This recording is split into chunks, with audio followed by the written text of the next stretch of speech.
पृथ्वी 2 साल 6 महीने से गायब और एक कटी हुई भुजा ने स्वायत्त चेतना प्राप्त कर क्रॉलिंग करने लगी। इसलिए अंतरिक्ष यात्री भुजा की रक्षा करने लगे। इस समय भुजा अचानक से फोंगक्वांग से हिलने लगी। वैज्ञानिकों ने पेन लाया और हैरानी हुई उसने पंक्ति लिखी जिसमें रूसी अंतरिक्ष यात्री की पेट चीरने का आदेश। सभी लोग इसे अजीब मानते थे। गायब पृथ्वी खोजने के लिए उन्हें मेहनत से काम करने वाले आदमी का सामना करना पड़ा जो भयानक था लेकिन बिल्कुल नहीं डरा। रसोइया झांग ने सर्जिकल चाकू उठाया और बिना भाव के रूसी अंतरिक्ष यात्री की पेट चीर दिया और गायब कंप्यूटर कोड खोज निकाला। उन्होंने संकोच नहीं किया। अगले पल काली बहन ने कंप्यूटर चालू किया और वे पृथ्वी के स्थान को लॉक करने में सफल हुए। पता चला कि पृथ्वी सूर्य के पीछे स्थानांतरित हो गई है। सभी लोग बहुत खुश थे और अंतरिक्ष यान को चालू करने का निर्णय लिया ताकि घर लौट सकें। छोटा झांग शीतलन कक्ष जांच रहा था तो तभी छोटा झांग बर्फ बन गया। सभी लोग दुखी थे। उन्होंने बचाव कक्ष लौटने की कोशिश की। उन्हें पता नहीं था कि पृथ्वी अब एक और दुनिया में बदल चुकी है।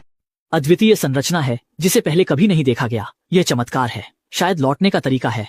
कार्टर ने सीधे राजकुमारी को उठाया और कूद गया लेकिन वे जमीन पर उतरे। कार्टर के शरीर पर मौजूद रहस्यमय पदक नीली रोशनी छोड़ने लगा और उनके पैरों के नीचे की संरचना बदल गई जिससे एक ग फनल आकार की संरचना बन गई जो आगे एक प्रवेश द्वार में समाहित हो गई। दोनों ने अपने हथियार निकाले और नीली रोशनी की रेखाओं के साथ एक संकरी राह धीरे धीरे उनके सामने प्रकट हुआ। राजकुमारी को एहसास हुआ कि सामने का अजीब दृश्य भगवान का काम नहीं है बल्कि उच्च तकनीक है। अंदर आने पर जमीन पर एक छाप देखी। राजकुमारी ने कार्टर के शरीर पर मौजूद पदक को उस पर रखा और जैसे ही यह जुड़ा, वह जेल के खाने का सेवन नहीं करती बल्कि उसे मिलाकर दीवार पर लगाती है ताकि सब्जी के सूप में मौजूद नमक का उपयोग करके दीवार की मिट्टी को गला सके जिससे उसे खुदाई करना आसान हो जाए। वह खुदाई की गई मिट्टी को समाचार पत्र पर लगाती है और फिर उसे सुरंग के मुंह पर चिपका देती है ताकि जेल प्रहरी उसे न देख सके। खिड़की से दूर फेंक देती है। बीमार होने का बहाना कर अपनी कोठरी में रहती है और उसने केवल 6 महीने में यह किया।